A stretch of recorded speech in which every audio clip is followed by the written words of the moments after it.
Welcome to the Earth Hotel.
Hello, creatures that walk and breathe. Hello again. Not giving up, not giving in. I am your host, Jackie Cotillard, and this is the Earth Hotel podcast. Tonight, the show includes a pair, the Spectral Wolfpack squad. They are paranormal investigators from Birmingham, and I bring them in to talk about their skepticisms, their experiences, and we try out some of their equipment in my studio. It was a very interesting experience. Coming up later in the program, you can, as always, in the description of this podcast, you can jump around, find the times where each section begins, kind of a directory of sorts, a table of contents, and you can choose to listen to just the interview and skip all of my music, or listen to just the music and skip all of the talking, or just listen to the first 10 seconds and the last 10 seconds and just feel like you got the whole thing intuitively somehow. This is intended to be a weekly variety show when I'm not struck by equal parts depression, seasonal affective disorder, being a bum-ass cretin, and also struggling to find my own heart center place where I can continue to exist. When those kind of things happen, I like to lie in bed for a few weeks and drink a beer every now and then, and read, try to get new information, and eventually I emerge with a fresh perspective and some kind of motivation to live. So that's what I did over the last month and some change, almost 2 months. Now we have a show again. I will continue to update more often than not. Don't panic if you don't hear from me weekly still. This will happen again, but I will not give up again. I'm going to get into the show, and before I do that, immediately I'm going to tell you things that are happening in the forward place. Wrapped in Plastic is an album that The Dizzy just put out. The Dizzy is a Birmingham band that I play piano with. They've been on the podcast before, and we just completed an album called Wrapped in Plastic. We put that out a couple of weeks ago. We put together quite a stylish package of vinyl flooring with a CD, glossy pictures, and a screenplay, the Lost Wrapped in Plastic television show that contains all the lyrics and all of our information and stuff. We made it 3 kinds of buttons, so you get one of those 3 buttons that you can wear on your jacket or your hat or your vest or whatever, on your skin if you're really into that. And you also get a tiny poster that fits inside a plastic vinyl package, the kind that you buy records in. But this is no record. It ain't a record. This is not that. It's a CD on vinyl, wrapped in plastic. You can buy the $20 package with all the stuff in it, and you can also get a $10 digital download of the album. You can listen to it and see if you like it. Download it for $10, and soon we will have regular old CDs that aren't big elaborate packages for $10 shows. Our next show is January 7th at Marty's PM in Birmingham. That's a midnight show. We're going to be playing 2 sets that night between midnight and 4 a.m. So that's what's going on. Come see us. It's a very exciting live atmosphere, and we have kinds of hijinks and all kinds of stuff going on. So you can go to thedizzy.bandcamp.com and you can listen to the album and get all that stuff. You can come see us at Marty's PM. You can find us on Facebook, facebook.com/thedizzy-band, and do all that stuff. It's quite a good thing. We've got a video on YouTube called Grab Your Stuff. by the Dizzy. Not NWA, that's a different one. That's Grab Your Stuff. This is Grab Your Stuff. It's a nice little Popeye cartoon about a town burning down. The Dizzy.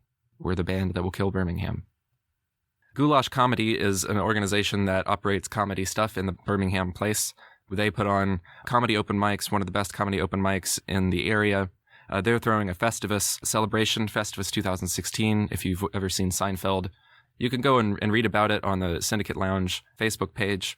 Really excited to not be sponsored by, but to talk about and spread, help share the Syndicate Lounge, because they're a club in Birmingham that's really they've been around for about 2 years now, and they've done just amazing things since they've been here, and I'm so glad they found success.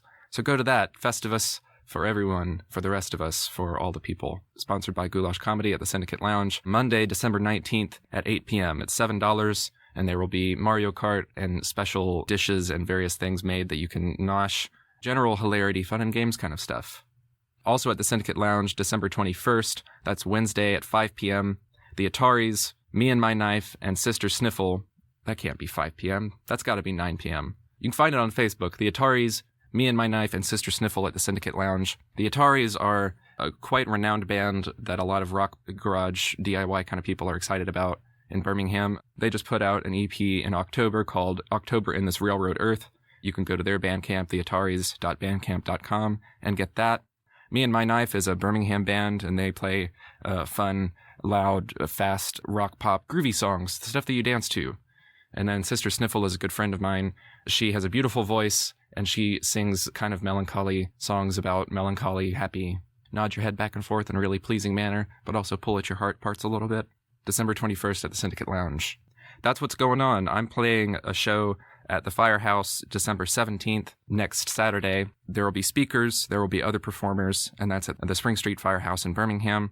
I'll have a bill coming to you this week, but you can find Trans is Beautiful is the name of the event, and you can find that on Facebook. I will keep you updated. I want this to be as much of a place to know about what's going on around here as much as it is a showcase for my work, the work of my friends, and stuff that I'm interested in, and I think people would be interested in. So there's that. A little bit of business, and we're going to move on. Next up is a live improvised bit of piano that I recorded a couple of weeks ago. It's called Godpater, Godhead, Some Family is Dead for solo piano.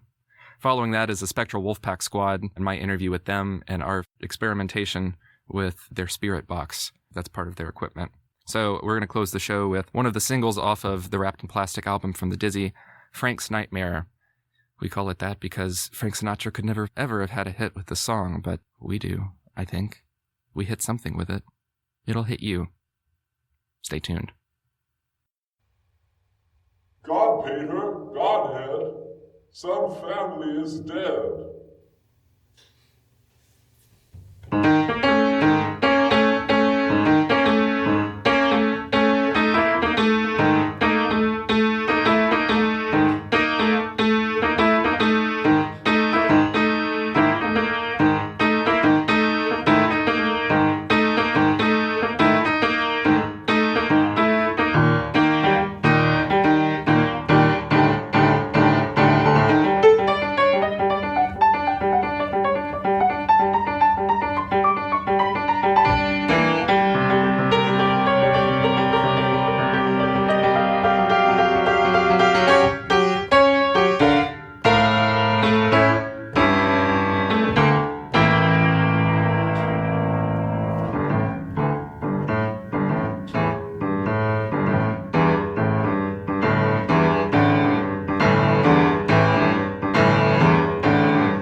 Coming right up next is my interview with the Spectral Wolfpack squad.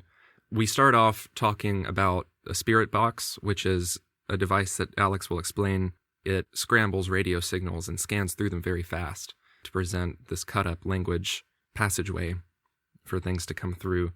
It's a very similar method to the cut-up, except it's done in a much more metaphysical kind of open-minded way, a way that you're looking for things that aren't, you're looking for information to come out at you in response to something instead of just in the context of everything.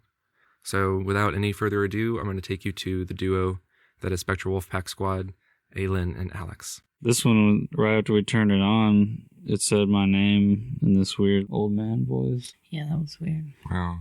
And that was in the video where I hacked this one. Or she cuts the wires. Steady hands.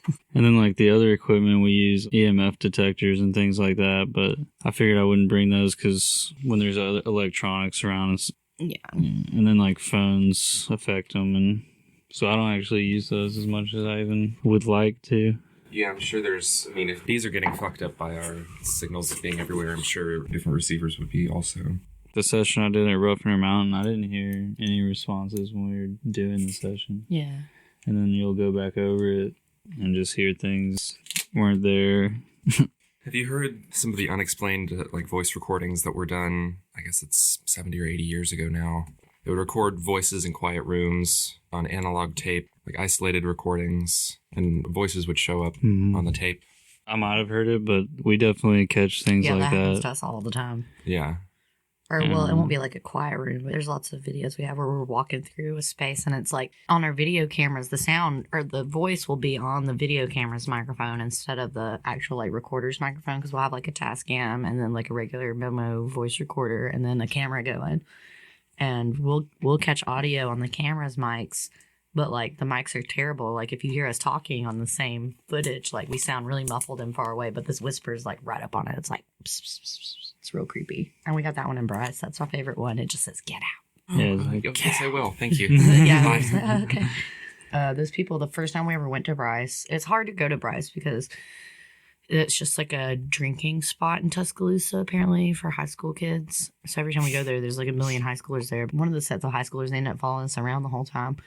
And they went into the basement part and sat there. We were like, y'all, just sit there, turn the recorder on your phone and just listen. And then, don't move, don't talk. And they caught footsteps on their iPhone. Yeah, that was sent it to me. It was pretty creepy. Yeah, we've caught footsteps a few times. Yeah, when we were sitting down and like talking quietly and you can hear someone walking around us in the background. But we were like outside and it was just us. That was at Eddie's. Yeah. This guy who called us and he needed help, or he had called the guy from Books, Beans, and Candles and the preacher and just other people. We weren't able, no one was able to help him. He moved out of the house. They were terrified of... I don't even think everybody else was terrified. I just think Eddie was scared and it was lingering around, feeding off of his fear. Yeah, because we find that fear really amplifies this stuff. Because we're not afraid, but I have had moments where I felt like something was pushing fear into my head, like at Caraway. I felt like something was pushing me to the ground, making me scared. Then we heard some sounds and bolted out, and it was following us down. Yeah, we heard sounds on different floors. While we were running down the stairs, it was scary. Like every floor we get to, we'd hear a sound. We get outside, and one of the windows on a whole other side of the building just starts rattling. I mean, I've been in there probably 10 times and never heard anything like that. I mean, I've heard that there's a gang that mixes up their dope in Caraway, but I don't think that was... I mean, we were there the middle of the night. I feel like drug dealers be loud and stuff, or, at least say something, not just throw something and then chase us and hit every floor as well. And it was weird. The first time we heard it was like something was thrown, but it didn't bounce or hit. It just hit something and that was it. Yeah. And on our video, you can see these little strands. Yeah. It's like these little thing and it bends around the wall. I don't know, because we find that these spirits or whatever they're, sometimes you just wonder what interdimensional beings or what. You'll see glimpses of them, but it's always just a split second, or just so fast, and then it's just gone. People always be like, I didn't see anything, or I don't believe in ghosts. Usually you don't see it when you're looking for it. Like, you'll be walking and see it out of the corner of your eye, or you'll just get that feeling of like electric spider webs or something just go over your body and chills and for no reason. Like at the museum I was at the other day, we were doing like a big group. I went with Kim Johnston. She wrote a couple books on ghosts of Talladega and everything. She does these fundraisers, so she'll have like a bunch of people come and watch everyone investigate. We like smaller groups because like just me and her, just us. because then there's not background noise and people walking around and talking. And when I was there, I went down in the basement by myself. Instantly felt that feeling of like something was right on me. She's pretty sensitive. She'll see things and like full body. I didn't even start seeing full bodied stuff or like whole things until we started doing this like more. And the more we go, the more like solid the images get. We were in Florence one time walking through this abandoned house. I like looked through this doorway as we were walking in front of it, and I see a cat like run across the floor. As soon as it got over to like this area, it was like gone. Now I'm at work. I'm almost kind of plagued at work because every time I go to the bathroom upstairs, I work at Parkside, so like the downstairs bathrooms are always packed. I go upstairs, use the bathroom, and like they're always up there like hanging out in the corners and like pop up for just a second just for me to be like, ah. Like I know they're up there whenever I like catch one. I'm just But there's like at least 3. It's usually a little girl though. She's super curious. And that's like the most I've ever seen. When I see things, it used to just be like flashes of light. I'd be like, oh, whatever. It's like my brain synapses firing or something, whatever. But like now it's like I see the flash of light. I'll turn and I'll look and I'll see like most of a shape, or I'll like get a sense of what color their clothes were and like their age. And we'll see the flashes of light. Yeah, together. and we'll both see it. Yeah, I'll see a flash of light and we'll be like, did you see that? I'll be like, absolutely. Yeah, the flashes are weird. So bright. It was at one time it followed us home to my dad's house where we were staying at the time. It knocked on the window, which was second story window. Like there's no way anyone. And it was a clear, like my dog barked at it. It was just like, yeah, the dog was weirded out. It was like a clear knock. And then we saw this like bright flashlight. Like flash like on a camera or something. Like somebody was taking a picture in our hallway, but they weren't. And I go out in the hallway and like there's nothing it could have been. Or the dog barked at that too. Well, some other weird stuff. The dog's he sees all the stuff we do. Like, it's really weird. Cat or animals just see it too. Yeah, we saw those weird fairy things out in the woods. The dog barked at those too. What about those? We went camping in the Cheehaw Wilderness. It was really odd. At first, the fire was like dying down and we were going to sleep, and like I look up and I see lights floating around and think, fireflies, whatever. But then I'm like looking and I'm like, okay, lightning bugs are green, and they kind of like blink in this slow, like strobe, flying like a meandering, really slow way. These were blue. Yeah, they were like white blue, flashing. Like, they were flying around like fast, like that fly is, like just all over, zipping through things like strobe lights. One landed beside our tent, and we didn't even notice it at first. And then Alex looked over and he said, "Look, there's one," and it's like it noticed that we saw it, and it like jumped up and took off. Wow. Yeah, they all disappeared. Yeah, they were everywhere. And they disappeared. They went on up the trail. We started to fall asleep. It was like 30 minutes later. And his dog started growling. He was laying in between us. He started growling. And I looked up and they were back. And they were like everywhere. And he was like, even growling and like barking at inside or outside of the tent? Outside the tent. Wow. They were like checking us out. And they like knew what they were doing. It was weird. And they could understand us when we were speaking. Because I was like, I didn't even want to like whip my phone out and try to record it because scare them away. People are like, why didn't you take a picture or video? I was like, are you kidding me? Like, turn my phone on? That would have like instantly, they would have been gone. Like, there's no way. Yeah, because when I saw the one, the only reason I saw it was because it was trying to like die its light down, but it kind of was still. Yeah, it would have like a little blue strobe, bright blue, like white that blue almost. Wow. Yeah. And I saw it right beside our tent on the ground, and I was like, there it is. Like, I was so quiet. I was like, there it is. Yeah, because we were just whispering like. I saw it light up and just dart away. It looked like a butterfly, but it had like translucent wings. Like it looked like what people would describe like Tinkerbell, like fairies would look like, but it was more like insect, I guess. Yeah, but it was. We tried to figure out what kind of insect it could have been. Yeah, I went on a Google hunt. Like I asked Facebook, I was like, does anybody bug knowledgeable friends? Can anybody tell me what this is? Like, there's almost no bioluminescent creatures that even glow blue besides, like, jellyfish and ocean stuff. Like, usually it's, like, a green color. Well, that's really interesting. I haven't heard very many accounts of fairy-type folk encounters here, like in North America. If it is, it's usually up in Greenland, and then Iceland and the northern Europe kind of places a lot more. It's fascinating. It was. And we talked to Mitchell at Books, Beans, and Candles. And to him, it didn't sound like actual, like, fairies in the traditional pagan sense, how a fairy will pretend to be a person or whatever. Like, this was more like that was their shape. It didn't seem to me like they would be a shape-shifting type creature, whatever that was. We're going to go back, though, and we got a couple of game cameras we're going to set up.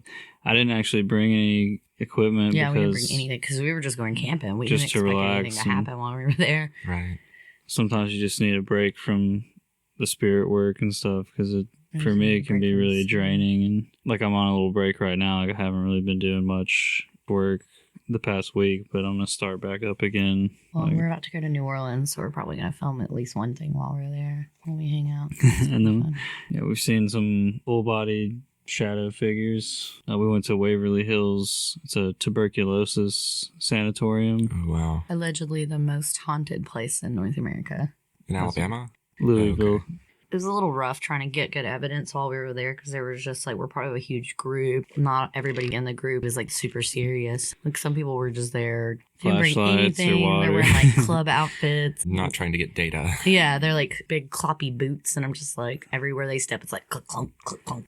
Luckily, a lot of them left within the first couple hours because they weren't expected. It's like so hot in the abandoned buildings, you know, in the summer. And so a lot of them left. Finally, I got some alone time, and she was really tired, so she went out to sleep in the car, which one of the windows rolled itself down while you were out there. Oh, yeah, that did happen. I'd forgotten all about that. The window was down. She went out to nap. I went down into the morgue. And I'm like, I know I didn't have the car turned on to where I could roll the window up and down because, like, that would have drained the battery, so I had it off. Yeah, because the keys weren't in the ignition or anything when I got in. But I was alone for, like, a long time in the basement area. And I, like, walk up to this kid's toy, turn it on, it starts blinking, and then I turn it off, and I sat it down.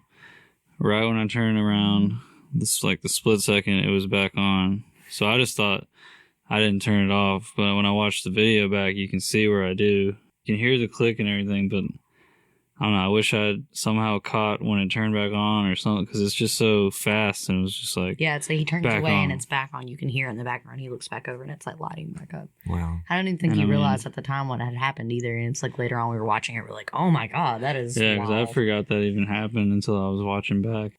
A lot of children there. Well, we caught a ball rolling on its own too, like it was rolling around independently. As Yeah, we were... because people leave the big bouncy balls. Yeah, because the all spirits will like kick them around and stuff. But we actually caught some of that on film. Yeah, we walked around the corner and it was just rolling out. Yeah, rolling out of the door like they were trying to get our attention. Wow. And then we looked over to see if anyone was over there, and no one was there. At that specific place, Waverly, they say there's the creeper. It's like this shadow figure that crawls around the walls and stuff, they say. It's lovely. Yeah, it's just a big black thing. Like, I'm pretty sure I saw it when we were walking in. This lady was like giving us a tour and like talking about all the things, and she saw it too. We were both like, Yeah, we oh. all three. It was us three at the front, Yeah. and it just ran right in front of us. Yeah, it was. There's no way it was. I mean, it was clear and just dark. Just this big, pure shadow just walked right in front, like really fast. So what do you do in the moment after that? I mean, besides you emotionally, like, what is your protocol? What do you do then? If we were alone, I would try and start a spirit box session or see if we could talk to it. That would be a point where you would turn all the lights off and try to catch some. That's one of my favorite things is, like I said, to get just the voices and the whispers you hear independently. It's not even coming out of the ghost box. It's just some weird voice on the recording that's not him and it's not me and there's nobody else with us. So who was it? And that's like, I'd love to get in that place alone and do some of that. I'm sure that would be like the most pay dirt. I'm sure we could get like so many Yeah, weird if we were voices. in there alone, because like we usually get some pretty good stuff. Some people will go a whole night and not get much of anything, but we seem to have a pretty good connection to this stuff, I guess. Yeah, especially when we first started, we would hear my name coming out of the spirit box like every time we would turn it on. We'd hear some variation of my name. We still do, but like they want to talk to me and they're always my name, and then immediately some help me's and such. Yeah, you get a lot of help me. I don't know what you want me to do. I'll cleanse the space, but I'm not, like, I don't know what that's going to do for you. With this stuff, it's hard to tell what works and what doesn't. Like, you can try things, and like at Eddie's house, we did several cleansings, and I know I released some of the spirits too, because one of the cleansings I did on the outside of the space, like this tree that was nearby, it was like a really old cedar tree. It was pretty big, and I was like, this is your space. You've been here. I asked the tree for help. And I light my candle, my little bowl of my salt, and I threw some rosemary in the bowl that was from the, they had planted a rosemary bush on this spot that Mitchell had said was supposed to be like where the guy, he was like, there's a dead body here. And they had planted a rosemary bush on that spot, but nothing else grew there. Like, there was dirt and then this rosemary bush. Took some of the rosemary, threw it in the bowl. I take my little sage stick. I'm like walking around, telling the spirits they need to leave, and it's not their home. They don't belong there, and they need to go home. And I walked all the way around the property, and I get back to the tree, and I get back to where my bowl is, and I like bend down to pick it up. And there was a candle that had been in there and lit the entire time. And as soon as I like bend down to get it, like it blows out. And I was like, awesome. But it didn't get rid of the thing that had named itself. So Enigma was still there. Enigma still bothers us. I guess it's what it calls itself, Enigma, or we'll be like, what's your name? And then it's usually this like whispery voice will say like Enigma or always show up. Yeah, we'll hear Enigma in different places, but that was the first place we ever heard it. And then it was like the night after that, and we were going through all the evidence is when this stuff banged on the window and the light in the hallway and that made the dog bark. So we started to think that Enigma is like one. I think he had a couple different spirits trapped on their property, because some of the stuff that was happening to them was like, sure, it seemed really menacing and terrible, but then some of the stuff that was happening to them seemed pesky, like things that are like annoying rather than like harmful and malicious. Something was. No, yeah, we were sitting in their bedroom, and it was like flipping my hair around, and we're just sitting there watching it. Every time he'd pull his camera up to take a video of it, it would stop, but it's just playing with my hair. And I'd be like, it's doing it again. Goes like to play with my hair. Pull up the camera. Happens a lot of places. And at that same house, where we first heard Enigma, the father would experience sleep paralysis when their son had a fear of wolves. But one night they saw this black dog with black eyes, and just the husband and the wife both had a dream of the same thing, of this big black dog, but at separate times. This is a black dog doing what? Running down the hall and attacking them when that was what was happening. And like, I think one of them said it came in the room and just stared at him. Yeah. And then Eddie gets thrown on. Yeah, it jumps on him. It would jump on him. What about the son? The son, he wouldn't really talk to us that much. He was kind of, every time we'd come over, he would be in his room, and he was scared of it too. Yeah, he was really scared of it. Like, I him think that and was the dad. Yeah. And in that room he slept in, they said the pillows would get punched. Yeah, well, he had been tormented a lot by it, apparently, when he was a kid. But we come to find out that they had an estranged daughter that they didn't talk to, and when she was a kid, she had played with a Ouija board there, and apparently had like done some things. The way it sounded like typical like poltergeist stuff that attaches itself to high school girls. Like everything I was reading about it, it was like, oh well, if it's a poltergeist and it's throwing stuff at people, then it's probably harnessed onto this person, and you're gonna have to bring them in and like cleanse them specifically and do all this stuff. But there was no way they were gonna she was gonna do that, because she doesn't speak to them anymore. Like she refuses. And the first night some of the lights had blown out. Oh yeah. Their house phone would call their own phone or their house. Yeah, it was weird. But when we're there, we couldn't get anything. I mean, we're trying to get it to throw stuff at us. Every time we were on our way there, though, we would see like a spirit guide before we'd leave. Like we'd be pulling out of like his dad's neighborhood, and we'd see. Saw foxes almost every time. Yeah, a fox every time. And then there was another time we were getting ready to go, and there was just this cat sitting in the road, just in the middle of the street. It's a neighborhood like this, just sitting in the middle of the street, like staring into our window. Big cat too. Big cat. It was like, I've never seen that cat in the neighborhood. I was like, and I think I saw that cat again when I went somewhere else on another investigation. But yeah, it's very interesting. The reason I ask about the black dog thing is. Mm-hmm. I've been listening to a podcast called Mysterious Universe. They've been talking about experiences with dogs at the window, big wolf, dark fur all over, but human hands. This very consistent, like dog man kind of figures. Seeing it at the window or going outside and seeing it come towards them or whatever. And then the host of the program came back on kind of at the end and said, oh, I remembered that I had a dream as a child that there was a dog at my window, like this huge, pointy-eared, huge head. I thought it was a bear, but it obviously wasn't a bear, like huge dog at his window.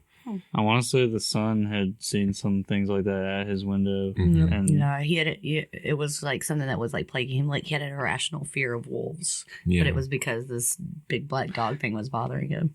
And it's always that staring Yeah, kind of, Yeah. you brought Just up kinda- running down the hallway and like attacking them, but otherwise like coming in the room and just like and looking just at them. looking Yeah. at them. Strange. And the son also had said that he was in the bathroom, or was it the daughter was in the bathroom? They heard someone come in the bathroom, and they were like, "Can you hand me the shampoo or something?" chapstick or Or- something. Something handed it to him. And when they came out, they asked the mom why they came in the bathroom, and she was like, "I didn't come in the bathroom." Wow. I was like, so I went in that bathroom and I was like alone in there just trying. I was like, "Can you throw?" Well, we were sitting in that when we were all sitting in there doing that group session. There were And sounds happening. There in the was bathroom. sounds and things walking. It sounded like someone was walking on the ceiling. Yeah, it did. That was weird. And yeah, we heard That happens in our something apartment, get thrown or something, and Yeah.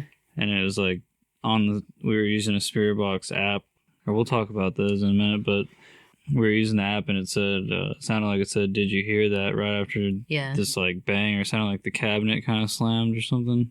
Because for the Spirit Boxes, there's the radios and the apps, Yeah, which there are other apps, and they're like they'll usually either go off of internet radio stations in the same way that the radio spirit boxes work, or they have other ones that are like word banks, and They'll be you can like choose the fragments. voice. It just cycles through random words or random sounds that make words. That one's my favorite one. It's Yeah. called Vasibus, and it just does phonic sounds, and it'll just be like, ooh, scared. Like it sounds like it's weird, but it's just like the beginnings and ends of words. Yeah, that's fascinating. That's a form of the cut up that you can't really do on paper. Mhm. If you break down words to a certain point, I've tried taking a text that I wrote and cutting it up unto itself, 7 or 8 times, it eventually just disintegrates into just nonsense. But taking a vast amount of information like that and throwing it through some kind of algorithm or something to sort it and play it back like that is really fascinating. and the key thing is recording. Yeah, you gotta the record and session. then like listen back.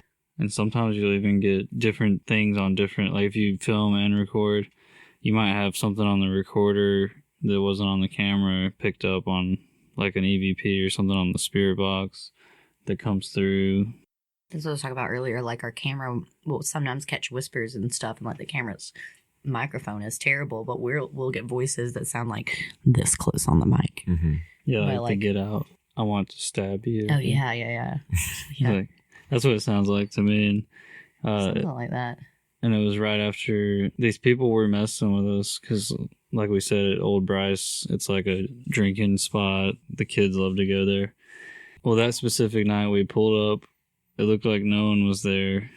So we get out of our car, and then a brick flies out of the window and hits the ground. So, of course, I pull out the camera, and I'm thinking, like, Then I saw a laser pointer in the window. I was like, and we're like, oh. And then like 50 kids run out of nowhere and just run inside. these were kids. Okay, so there were like this group of black children that were like a lot younger. And then there was like the group of the redneck kids that were like probably closer to our age that were in the Mhm. bathhouse thing. And then there were those 3 juggalos that were following us around. No, that's what they were. And they were like hiding behind stuff and like making all these cat noises going, meow. And And, we're like, like, we know you're throwing stuff. there. Yeah, we know you're there. And We're like, trying to record. we end up like one of them was like standing in the window and I just walked through and I like hold the camera down his face and they're like wasted. They've got this like giant vitamin water bottle full of vodka. You can smell them and I'm just like, hey guys, are you having a great time? He's like, you found the cat. We're like, Yeah. we knew you were there. Just can we record I our? can tell Can we do what Yeah. we're trying to do? Can you please go away? Leave us alone. People will go there a lot, and we've gotten chased there. One day we're in the bathhouse, which is probably the creepiest part of Jemison Center. Yeah. And in that same hallway, I caught that really cool orb that like flies by. Yeah. We were walking down, and this group of about 7 like 21-year-old Frat dudes is what I thought. Yeah, they were chasing us. got my blade out for this bitch ass white boy and saying all this like go Freddy Krueger on his ass and Yeah, we like talking about rape and just like yeah, like they were gonna It was- like attack me. it was kind of uncomfortable because it was just me and her. But we like go in this room. And we dipped down and we like hid, turn all the stuff off and like I wish I'd left my camera on. right. And you can but- hear them like go on down the hall and they were like, oh shit, is that a dead body? And then they all just take off, like running, like so terrified by the thought of maybe seeing a dead body. There was no dead body. Yeah, because we went and checked. I mean, we waited for them all to leave. We go look. I guess they were just, the one guy was messing with them, or maybe they did see something. We maybe thought maybe a spirit was helping us, like it appeared to them, or we don't know. I mean, I think they were just messing with us and each other. Yeah. Because it is like a place you go to get scared and just have, some people go just to have fun. Mm-hmm. But we also see this one guy there. There's a guy that squats there. He like lives there. And every time we're there, we see him and he'll ask us to bum a cigarette. And he doesn't have a shirt on and he just like walks around. I don't even think he had shoes on. Are you sure he's alive?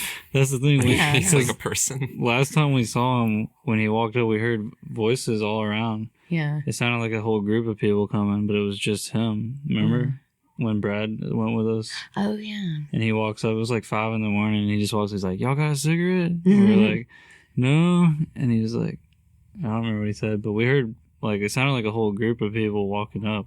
Weird. But then it was just him, and that was when we were in the furnace and crematorium area. It's an intense place, and like there is a train track near there. I wonder if that's like a spot for like crusties to chill.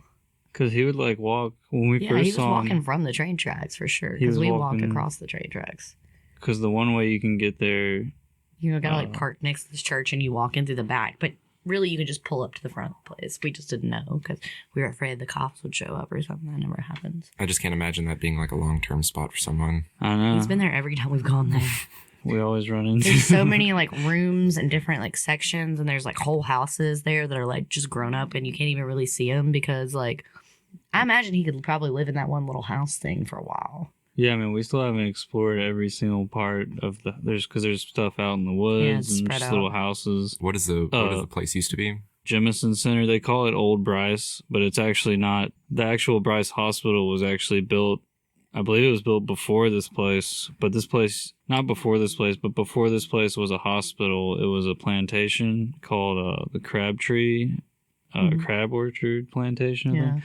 It didn't actually become a hospital until sometime in the 1900s, I think, 1930 or so. It was another tuberculosis thing, wasn't it? I think they did that, and there was also like a mental ward. It was the bathhouse part was like part of the old folks home up until 2003 or something. Yeah, from the 70s till 2003. And the bathhouse is like so creepy. To me, it's like set up kind of like a school, set up like an elementary or school or something, but like every single room that you'd think would be a classroom is actually just a bathroom with a shower in it. And everything's tiled. And then there's some rooms that are really big, but there's like nothing in there. And then like... And we were there during the day recently. And it was real creepy during the day. It felt more uncomfortable than at night in the day. I was ready to get out of there. I think we heard a sound that day too, but I turned my camera off because I turned the GoPro off to take some pictures of this one door. It says like Death Hall, dark hall with everything's all molded and rotten and all these tiles and everything's broken and everything's spray painted. But yeah, it was apparently like that side's the old folks home. Then there's the Jemison Center, which was the plantation, and also has like the bathrooms and was turned into like they let freed slaves stay there and work on the fields or something to stay there. We want to kind of do like a little mini documentary about it and try to like get some clarification on what actually happened there. Like people who worked there back in 2003. Like I was trying to find all kinds of stuff, but like nobody wants to work with you really, and nobody will call you back about shit. Because there's a lot of everyone will be like, oh, they used to do this there. They used to. It was a mental asylum. I've heard so many different stories about like what happened there, but like nothing. And we just want to know the truth, like what was it actually used for. And we do know that it was at one time a plantation, and we actually got some racial slurs there on the spirit box, and we've gotten those at a few other places, which isn't on the radio, which is how you know some of the replies. You'll be like, if it's in one voice. Yeah. It flashes in, it's obviously not. Yeah. Well, like, certain curse words, like some curse words are fine over the radio and they will come through, but like some curse words are like, they're not going to let you do that. They're not going to let you say fuck on the radio. And then when it's like a more intelligent spirit, like in the same voice comes through like on different stations or different, like Lost Furnace has some pretty intelligent Like, they'll talk to you. They'll make your EMF meter go off, which some... Yeah, I really want to get in there. It's really hard to get in there. They only want to let people do investigations for like 3 hours a night, and it's only like Friday and Saturdays. Like And $500. Yeah, $500. I still want to go because apparently the spirits there are really aggressive towards women, and I'd like to sit in those tunnels by myself for like 30 minutes. Maybe not that long. When we were at Sloss one day, we had this voice come through that said his name was Cam, and it said it like 3 times. I come to find out that someone who worked there, they're still alive, but their name was Cam, but they thought that something was like attached to them or had an attachment to them. And so posing almost as... That's strange. Yeah, so like using... Because sometimes, you know, we believe and we've noticed that the spirits will say that they are someone they're not, or they'll say that they're... You know, it's hard to explain just because it's all so... Weird, and it's, you know... Mysterious. You can get data, but like... How measurable is the data that you're getting? And it's not verifiable because it's an experience, and it's not like an experiment where you can like get different, like you're going to get different results probably every time, no matter what you do. So. I feel like at some point technology is going to catch up to the point where we can measure experience in a more quantitative way. I'm trying not to have all of my reactions to all of these things be like, wow. I'm trying not to put my ignorance on a pedestal and make it awe, you know. But like obviously both of you know where that line of confirmation bias is, and you're engaged in that, in whatever yet unformed scientific method has come out for how we interface with the world personally, you know. Yeah, it's been awesome, especially this past year. When you like find somebody who's like super serious about it, you're both super serious about it, and you're like, yes, that's great. And then you really can like put your noggins together to try to get really good stuff. Yeah, because we started out just with catching the orbs on cameras, which... Yeah, that's all we were doing. Some people say the orbs are dust or moisture, pollen. I think some of them are, but I also think like if spirits can manipulate electronics and other things and fire and water, why can't they manipulate dust or light and, you know, to show themselves? And then some of them are just so weird, or there'll be like a light ball.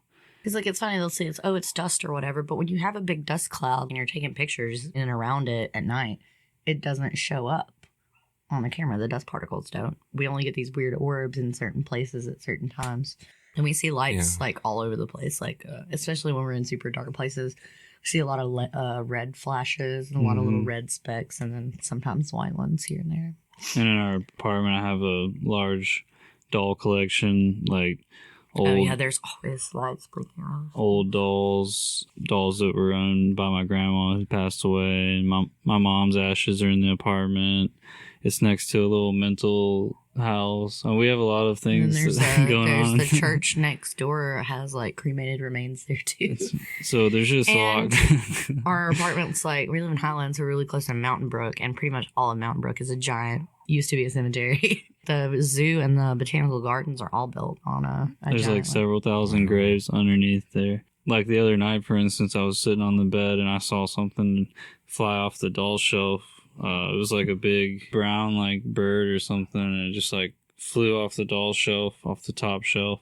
We were setting up our Christmas tree, and you were about to take a picture of it, and we see this thing fly across on the camera, but before you were filming. Yeah. And we're like, we missed it. Like the other night I was playing the Midnight game, because I started getting into these little internet urban legend games, like the Elevator to Another World and the Midnight Game. Yeah, we should come back to that. Yeah, we should and go into that. But like I caught a lot of orbs in that video, especially when I was doing the music box doll, which I got from this antique shop. So I'm not really sure the story behind it, but that doll, I'm gonna do a video just on that doll and see if I can catch some more, because I was catching the little flashes of light. Turn all the air off when I was doing that, just so it won't be blowing dust around. Right. But dust doesn't move. Like sometimes they move so you can see them, you know. Yeah, and they change direction real fast. Dust just kind of like floats however the wind is going. And the ones that are blinking and... Yeah, they're switching back and changing direction and going back up rather than down. Like, I don't know. And you don't have any gusts blowing around in where you're at. There's just a lot of different orbs and rods and light. Yeah, the rods light are really anomalies, weird too. And it'll just be like this long line. And it'll have little variations in it, that look like little notches. The spearhead looking ones and the blue orbit bass. One night I was like, is the blue orb here? And I took a picture and it was like up in the sky. And the one picture where it's in front of the gravestone. And then the big yellow orbit bass that I caught that's like right in front of the camera. It's like this yellow light ball. And there's all this like weird smoke around it. It was like the third picture I took when we pulled up that night. And I didn't even see it till I got home. Just like unexplainable pictures and videos, little light balls and strange orbs. Yeah. There's a lot of people, skeptics, don't believe in orbs or say it's dust. I've believed in orbs for a long time, because whenever, it was a long time before we met. I think I was like 18 and I was living in Dora, Alabama, and we were staying at this house, and they'd been having like a lot of spiritual problems there, like cabinets opening, closing on their own, just really weird things. People, it's seeming like there was someone in the house. There's not, even though like the door was open, you can hear someone walk in, like you go and look and there's nobody there. So one night we decided to go around. They were taking pictures all around the back, and we kept getting the same anomaly thing in every picture. And it wasn't an orb, it wasn't circular, but it looked like a lampshade but turned upside down, or like the Pope's hat or something. The only consistent thing about it in the pictures was that was the same shape in every picture. There might be one, there might be two, there might be 100. It might be in the background of the picture. It might be in the super foreground of the picture. It might be like up in the sky. It might be close to the ground. Like there were like 100 pictures of the same shape in different places where we were taking pictures.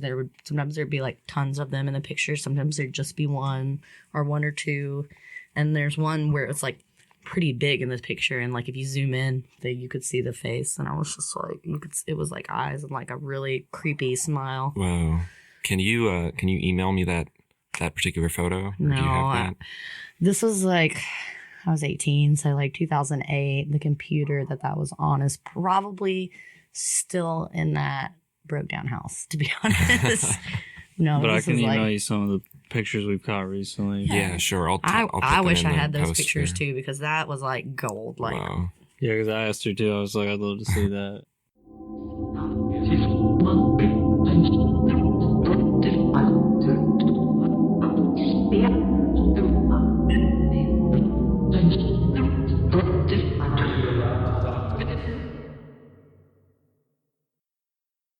I've seen things in that hallway. and we've heard like weird growls. I forgot all about that. We were walking down the stairs, like I'd just gotten off work and I'd come in to change, and I was like, we're gonna go to the Nick or something. Like we were going somewhere, and we're walking down the stairs and we stop, and I was like, hey, talk to me real quick. We're on the second floor, and like we heard something like from inside of one of the doors that was next to us. It was like, brr, brr, brr, brr, and I was like, it was a really growl, and we just weird. both looked at each other, frightened, not like frightened, but we were just like, what was that? And we just walked out.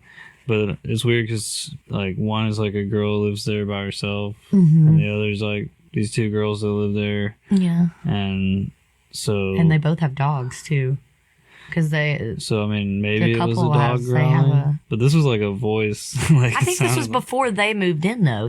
Yeah, it was before they. And that one girl, the girl on the other side, she's hardly ever there. Yeah, and this was like this weird growly voice, like It was like it was saying something, not just like a growl. It was like something like talking on in a that deep growly same voice. little place. I saw during broad daylight. I saw this 3 feet tall shadow figure. We both looked at each other, and then it just went through the door into that apartment. And I was like, okay, that was weird because it was like in the middle of the day.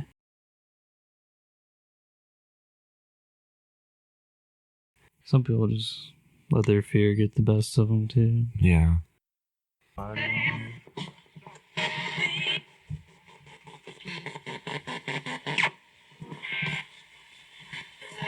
It's actually scanning pretty good here. Sometimes, like when we were at the, I'll wait till we start. But Oh, we're going. we were using this one in Point Pleasant, West Virginia, which is where the Mothman was first sighted.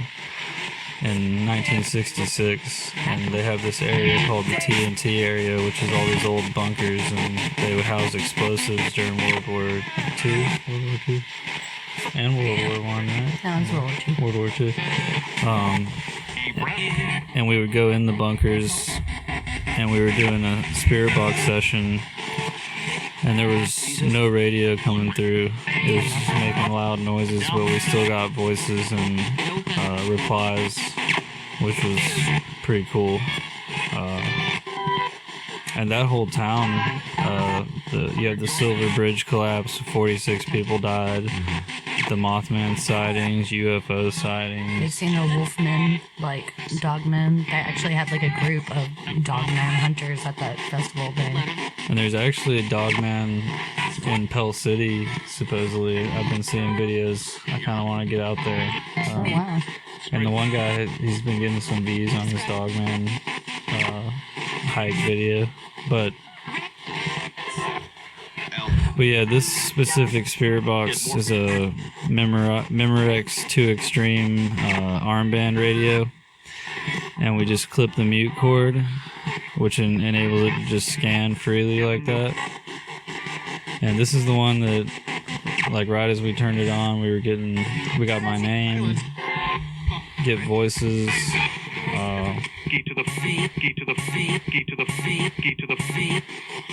And also, like I said, the sounds will come through, but it'll be like a sentence, or it'll be like saying something to you, it seems. Do you want to, I use the coin and that's the only physical object I have that I work with on this one. Yeah.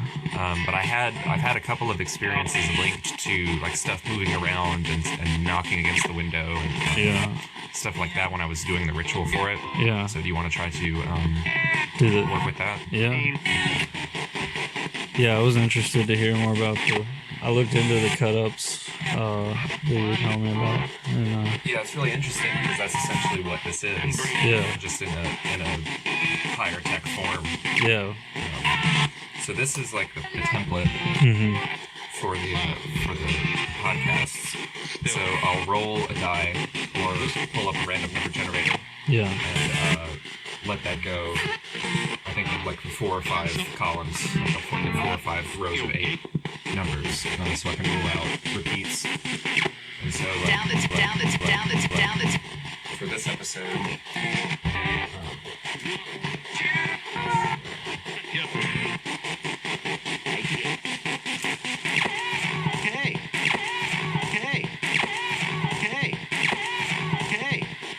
Hey.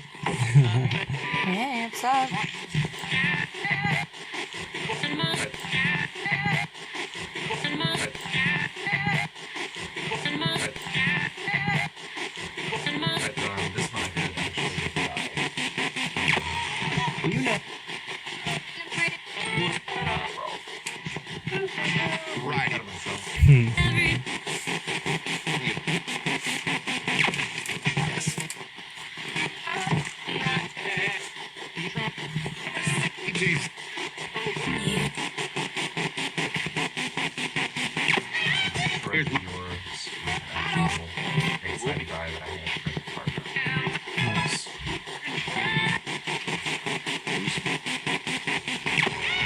Now.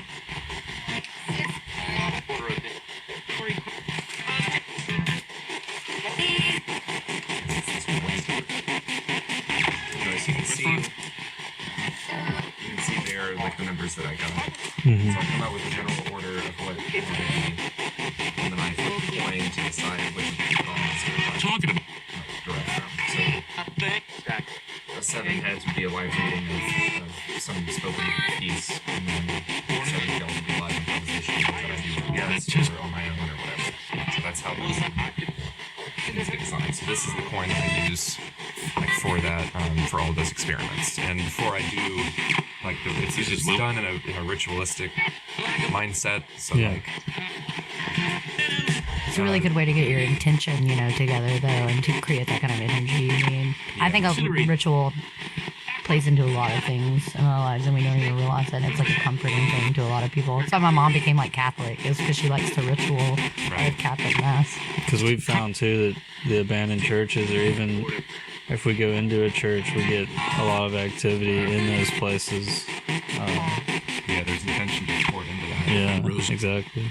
The invocation there, if one comes in the last four numbers, then I do the invocation, and if it comes in the first four, then I do just a standard introduction with the theme, and then I just bump one, and generally two for the opening monologue or sound, I'll just bump those to the front.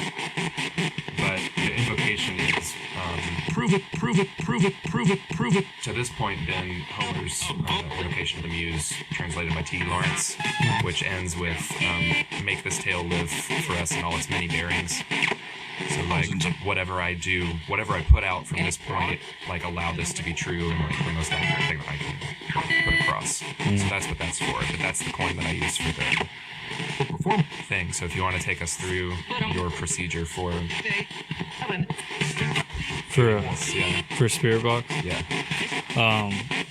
So normally I'll turn it on, and then I'll just start talking to him. Some people will open the session, say, if there's any spirits in this room or anyone with us now, we would like to speak with you if you have anything to say to us. You can talk to us through this device. You can gather energy from whatever sources we have, because they'll drain batteries, and like your camera, you'll charge your camera all the way up and you'll go to a place and you'll get there and it'll be dead because they suck all the energy out of it. Because right. Like a lot of the people that we've done stuff with will bring like those battery packs and stuff for like just charging your cell phone and leave them sitting so that they hopefully won't drain the battery out of the cameras or the recorders. So if there is anyone with us here who wants to talk to us, if you'd like to speak to us, please do, and join us on this podcast.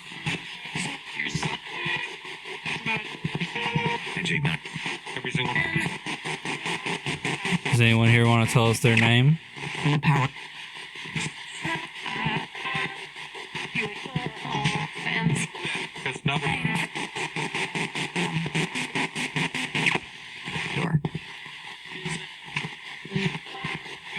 Do you like this device?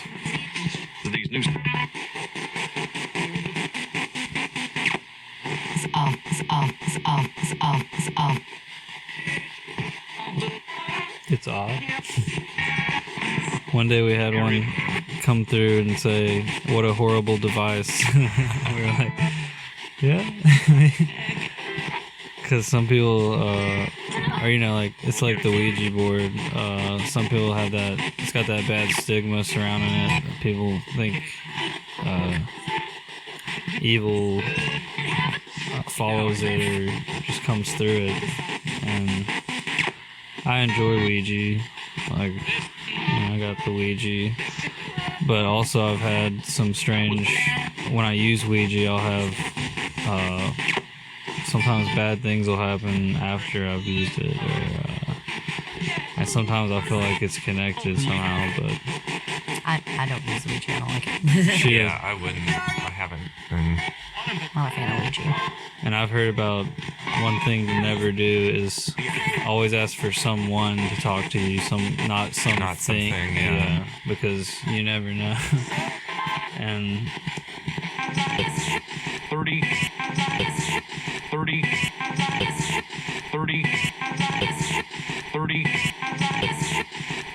Got touched. you got touched? Who just touched Aislinn?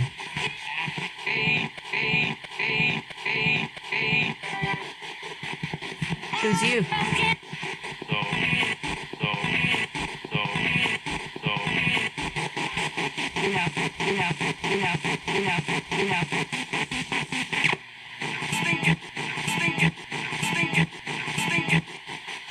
You're still doing it, so like I can feel you there.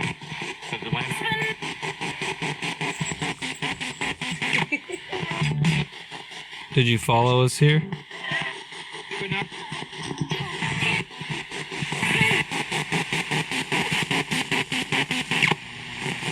Wonder what Your dog sees. 14 seconds. How many of you are there here? 9.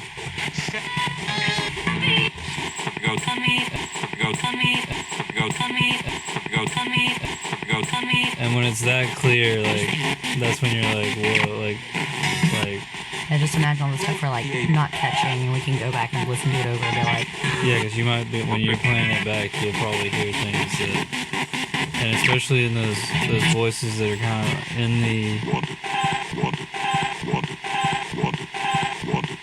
it's like in the scan.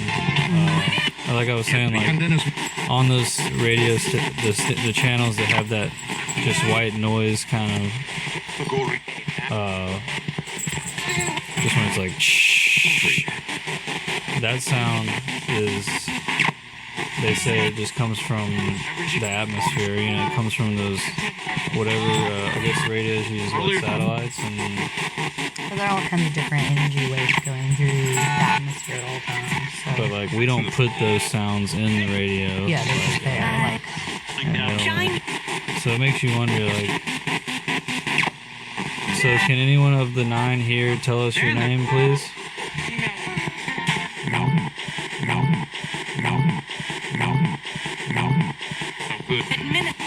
Mountain. I heard a pretty clear no.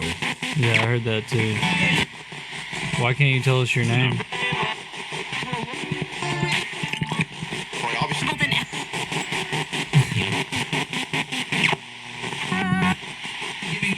Because some people even speculate that human spirits aren't allowed to talk to us.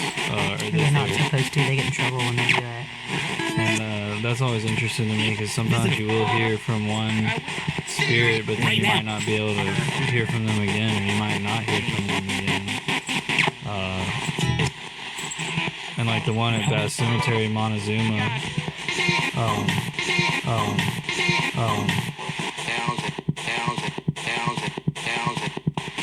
I left some coins at his grave, like I was saying, and the coins at his grave just disappeared, like they're not there anymore.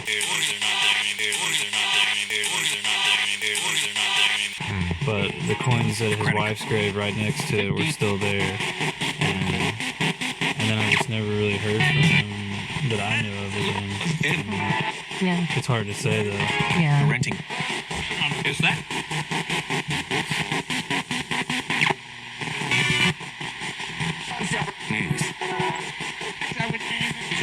Just 93. Are you from Alabama? And you're like problem. Who's the one that helps me with the ritual?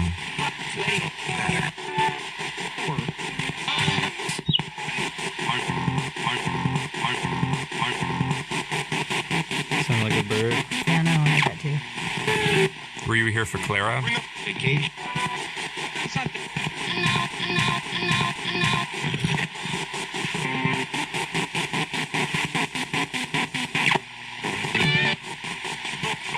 Who moved the coin?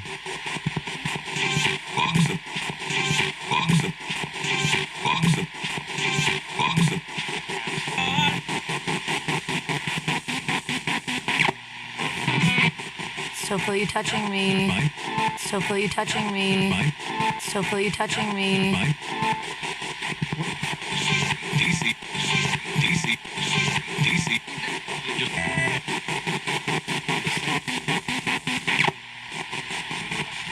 Cutting.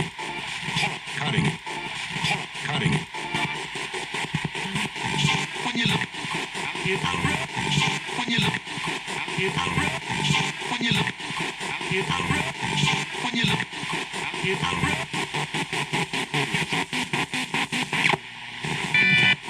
Do you know my mom? I'm just for chase.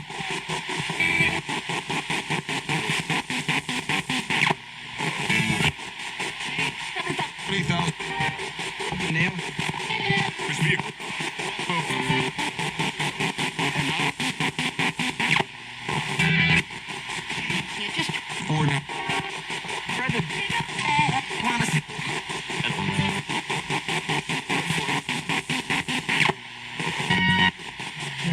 Country.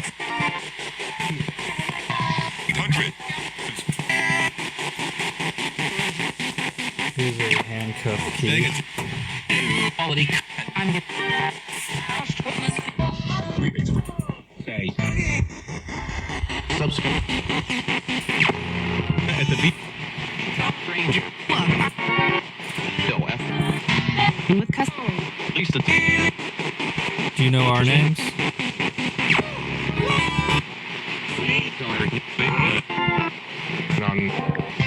Next event.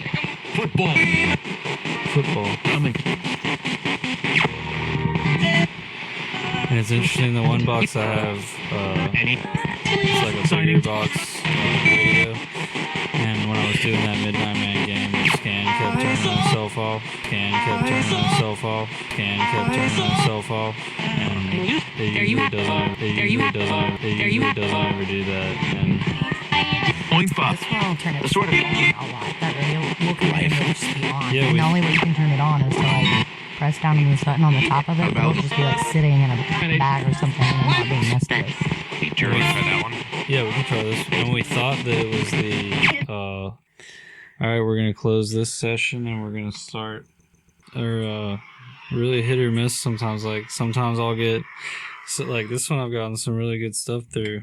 And then I got this one, which is like my new favorite. Sometimes it's really noisy on the scan, but this is the one we got the cough. Remember that one night we got, and it was like, what a case. And I was like, what case? And it was like, that one. And I was like, this one? And then it made this weird cough sound. So we're going to try out this phone app. This one uses the speaker also. This one is one that uses... Slow it down a little.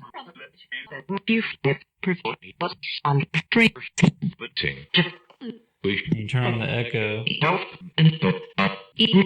Is this easier for you to talk to us?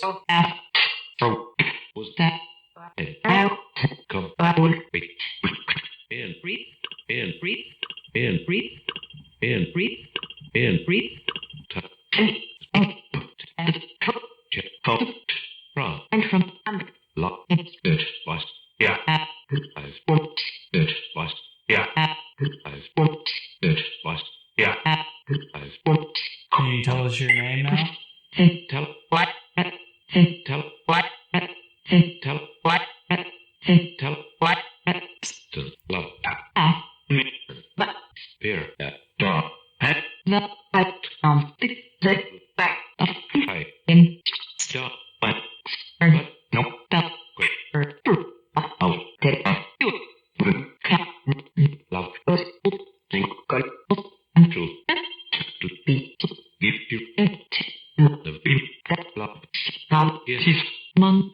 Are you allowed to talk to us?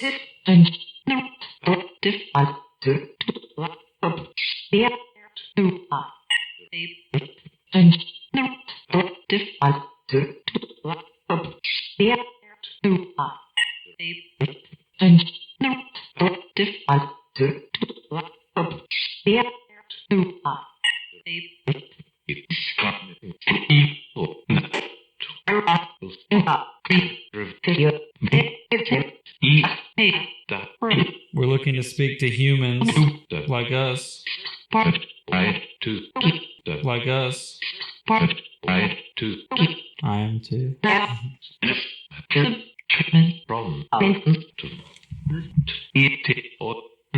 More clear. There's not as much static, but I prefer using the radios.